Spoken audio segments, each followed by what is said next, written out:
m'appelle Jérôme Dupire, je suis enseignant-chercheur dans la vraie vie, chercheur en informatique dans le domaine des interactions de machines. Ma spécialité en recherche, c'est l'accessibilité numérique et en particulier l'accessibilité des jeux vidéo. Et dans ma vie parallèle, je suis cofondateur et président de l'association qui s'appelle CapGame, qui s'intéresse également à ces questions d'accessibilité dans les jeux vidéo avec un scope un peu plus large qui va du recensement des solutions qu'on peut trouver ou inventer pour améliorer l'accessibilité des jeux pour les joueurs et joueuses en situation de handicap, jusqu'à des questions de R&D ou d'accompagnement des productions dans l'industrie, en passant par l'e-sport et le testing. L'objectif de CapGame en une phrase, c'est faire en sorte que tous les joueurs et joueuses en situation de handicap ou pas d'ailleurs puissent avoir accès et prendre du plaisir avec les jeux vidéo au grand public. Non, je ne suis pas e-sportif, je suis trop vieux pour être e-sportif. J'étais sportif avant, mais j'ai loupé le i. J'étais recalé. Vous faisiez quel sport? Je faisais du handball et de la boxe française. D'accord. Comment je suis rentré dans le handisport? Je suis rentré par accident. Pour être tout à fait honnête, on avait cette action avec CapGame sur des axes bien identifiés qui étaient la veille technologique, le testing, la R&D, le consulting. Et sur un malentendu total, on s'est retrouvé invité comme exposant à la Paris Games Week en 2017. Et notre stand était juste dans le couloir qui mène au pavillon e-sport de la PGW. Et là, on s'est rendu compte qu'en fait, putain, c'était fat et que l'e-sport était un terrain de jeu finalement qui était vachement pertinent aussi pour nous à investir. Parce que d'une part, il regroupait tous les acteurs du jeu vidéo, spectateurs, constructeurs de matériel, développeurs de jeux, joueurs, joueuses, enfin vraiment tout le monde au même endroit. Donc nous, ça permettait de factoriser et puis d'avoir quelque chose d'assez efficient en termes de messages à diffuser quand on faisait nos actions. Et par ailleurs, c'est un milieu qui est en train de se structurer encore, d'être légiféré aussi. Et ça nous permet, nous, de mettre le pied dans la porte et de travailler avec les acteurs sur ces questions pour anticiper finalement la question des joueurs et joueuses en situation de handicap dans les pratiques compétitives. Qu'est-ce qu'on peut leur proposer et dans quel contexte, avec quelles contraintes ou quelles adaptations réglementaires, etc. Donc c'est un champ de recherche qui est complètement vierge pour l'instant et qu'on investit également sur ces questions-là. Si je dis qu'elle est nulle pour l'instant, ça ne va pas le faire, mais c'est la pratique, alors comment dire ça, la place des joueurs et joueuses en situation de handicap dans l'e-sport aujourd'hui, elle est anecdotique. Elle est anecdotique parce que, comme je disais tout à l'heure, on est vraiment au début de l'histoire, dans un moment de construction et de construction à la fois des propositions et des cadres de pratiques, mais également en termes de compréhension, de connaissances et de projection pour les joueurs et joueuses en situation de handicap. Pour l'instant, la grosse problématique, c'est juste déjà avoir accès au jeu. Quand on est en situation de handicap, on a déjà plein de problèmes pour avoir accès au jeu, et donc il y a plein de questions qui sont encore à adresser sur ce domaine-là, sans parler de la pratique compétitive. Donc aujourd'hui, même les joueurs et joueuses en situation de handicap ne se projettent pas forcément dans une pratique compétitive parce qu'ils n'ont pas encore la base, c'est-à-dire l'accès aux jeux vidéo, avant même de pouvoir envisager une pratique de performance. Donc cet axe-là, évidemment, on le travaille de manière historique, et l'axe e-sport, on essaye de le travailler en parallèle pour faire en sorte que quand les deux vont être à peu près en phase, que ça converge sans prendre trop de retard. Alors, moi, je donne pas comment dire ça, moi, je suis prof en informatique, en gros, donc je vais donner des cours d'informatique un peu classiques, genre qui peuvent être très chiants, comme l'architecture des systèmes informatiques, et je ne vais pas parler d'e-sport là-dedans. Par contre, je donne effectivement aussi des cours dans une école qui forme les futurs professionnels du jeu vidéo, enfin, pas dans une seule d'ailleurs, dans 4 ou 5. Et là, on a une grosse action aussi de planter des graines dans le cerveau des futurs professionnels, à défaut de les rendre complètement opérationnels et compétents sur ces questions-là, au moins de les sensibiliser et de les amener au maximum de compréhension de la situation et des enjeux pour faire en sorte d'améliorer les questions d'accessibilité dans leur future production. Donc oui, partout où je peux semer ces graines, je le fais, et en l'occurrence sur cette population d'étudiants en jeux vidéo, c'est assez pratique. Ouais, alors qu'est-ce qui reste à faire pour faire en sorte que l'e-sport intègre les joueurs et joueuses en situation de handicap? Déjà, il faudrait que le jeu vidéo soit à peu près à jour sur les questions d'accessibilité. Il y a encore masse de taf, hein. Le vrai début de ces questions-là, enfin, la date à laquelle l'industrie s'est appropriée ces questions d'accessibilité dans les jeux vidéo, c'est 2017. Donc, c'est il y a 4 ans.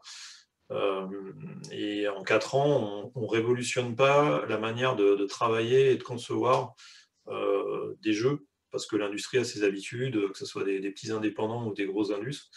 Tout le monde a ses habitudes de jeu, c'est une industrie qui est mature maintenant, qui a ses process. Et là, on arrive en disant, oui, non, mais attendez, on ne va pas faire comme d'habitude, on va changer un truc parce qu'il y a des gens qui ne voient pas, il y a des gens qui ne marchent pas, il y a des gens qui comprennent différemment. Il va falloir adapter tout ça. Donc là, c'est un peu encore la panique dans la tête des gens. À la fois parce qu'ils ont besoin de monter en compétence sur ces sujets-là et qu'il n'y a pas forcément beaucoup de ressources pour les former. Et en même temps, c'est devenu un axe qui rentre en concurrence avec tous les autres axes dans la production de jeux vidéo, c'est-à-dire le son, le game design, le marketing, etc. Donc, qu'est-ce qu'on met comme ressources dans l'accessibilité, quel est l'objectif, etc. Donc, on a un gros sujet jeux vidéo avant même de penser pratique compétitive.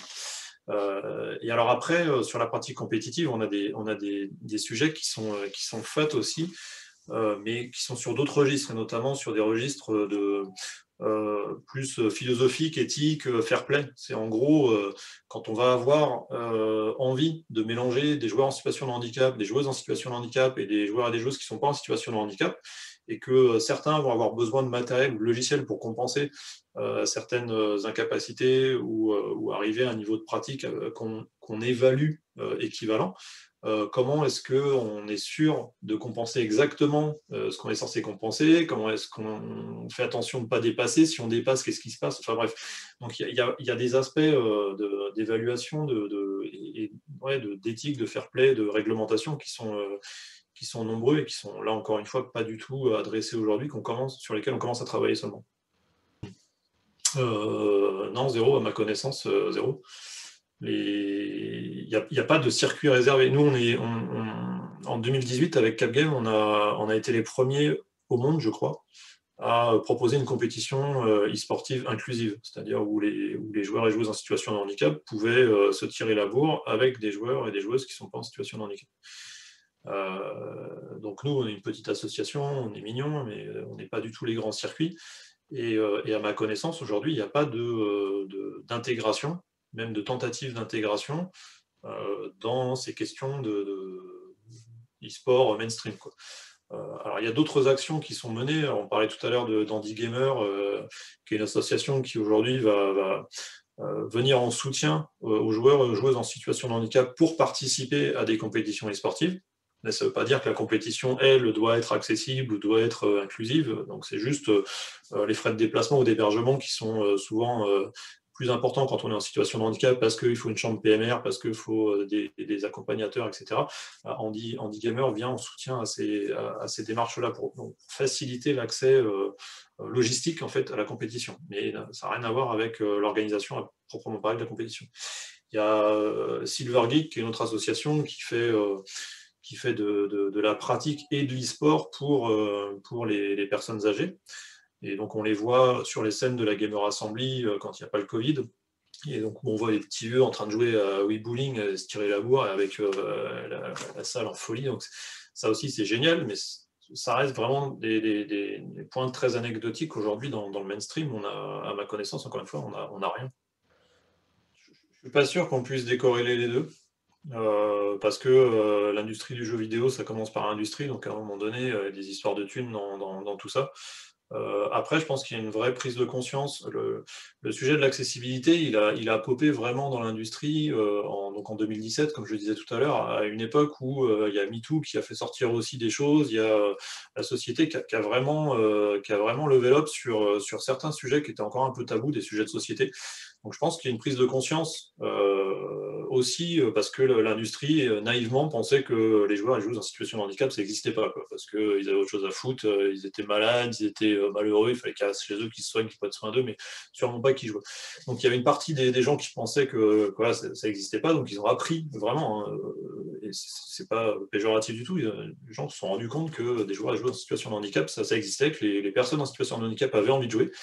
Donc, il y a une démarche comme ça, mais il y a aussi évidemment la démarche commerciale qui vient un peu valider ou étayer cette démarche RSE ou éthique, parce qu'en France, c'est 12 millions de personnes qui sont reconnues ou qui peuvent être considérées comme étant en situation de handicap. Et là, 12 millions de personnes, même si tout le monde ne va pas acheter un jeu, et que même s'il n'y a que 10% qui en achètent un, ça commence à faire une marge, une nouvelle marge ou une nouvelle niche peut-être, intéressante pour l'industrie. Donc les deux, mon capitaine. La question de la fin. Non. Non, pas de jeu. Non, je suis pas. Non, je joue plus à des platformers et à des FPS.